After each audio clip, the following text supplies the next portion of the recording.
Today's review guys, meron tayong reviewing car charger from Base Use. Retractable car charger siya. Fast charging siya guys. So 60 watts yung total output niya. And 30 watts dual out. So sa loob ng box, ito lang yung laman niya. Yung mismong charger. Tapos may manual siya na explanation kung ano yung output ng charger. So first impression ko dito, very solid yung build quality niya. Ayan, and slick lang siya.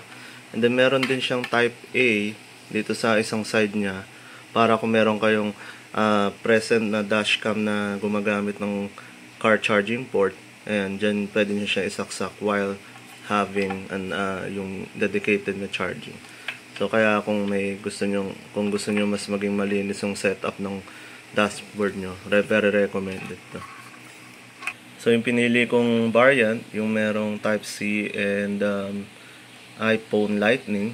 Meron din sila na walang splitter or walang extra cable, isang Type-C lang. Meron naman silang both Type-C yung out niya.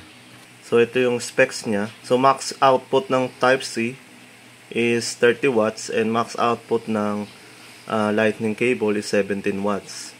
So in particular, yung itong pinambibideo ko na cellphone, Pocophone X3 Pro, fast charging rate niya is 30 watts. So, meaning, kung i-charge ko yung phone ko dito, fast charging siya dahil 30 watts yung max na charging ng phone ko. For reference din sa difference ng ginagamit yung charger, tapos dito, sa bilis ng charging, pwede nyo check yung output wattage ng charger nyo.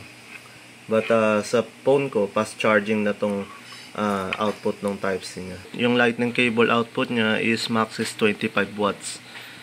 So I believe yung 25 watts sa Lightning cable, fast charging na siya dun sa iPhone. So keep in mind, andyan dito rin yung mga combination niya. If simultaneously nyo gagamitin yung lahat ng output cables, like this Type-C, Type A, Type-C, tsaka Lightning, ando yung division ng outputs niya per cable, max output niya.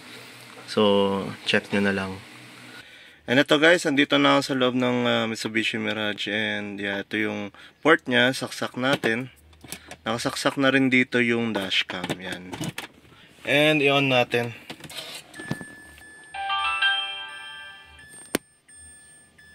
And then yan guys, meron siyang subtle blue light dito. Indicating na may power yung mismong charger. And then try na natin siya guys na isaksak dito sa Pocophone ko. Try natin kung ano yung status ng charging niya. If it's fully extended guys, ganito yung kahaba yung kable niya. Enough na enough lang para sa loob ng sasakyan. Yan, charging na yung Pocophone X3 ko. And sa status niya, charging rapidly. And tingnan ko lang kung ano yung maximum na watts.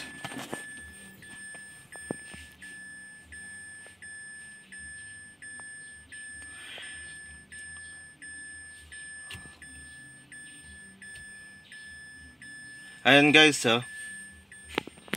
fast charging siya sa Pocophone X3 and power delivery siya. And yan, nakikita nyo, pumapalo ng 23 watts. Yet, nakasaksak pa yung dashcam ko dyan sa charger. So, ayan yung proof na fast charging talaga siya. And, yun, fast charging sa Pocophone ko. Ayan, rapidly nakalagay. And then, ang gusto ko dito, yun nga, retractable yung cable niya. Manipis lang siya. So, napaka-elegant na installation niya. Sobrang minimalist lang. Ayan guys, highly recommended ko siya kasi fast charging siya. Meron din siya ability na mag-charge sa iPhone na Lightning. And yun, hopefully nakatulong to sa pag-decide on which car charger ang magandang bilhin. Para maganda yung ganito, hindi nyo na kailangan maghanap-hanap ng cable. Always ready na yung cable dyan. Hope you like this video guys. Ililink down below kung saan ko nabili tong charger. Please like and subscribe. Thank you guys. Bye bye.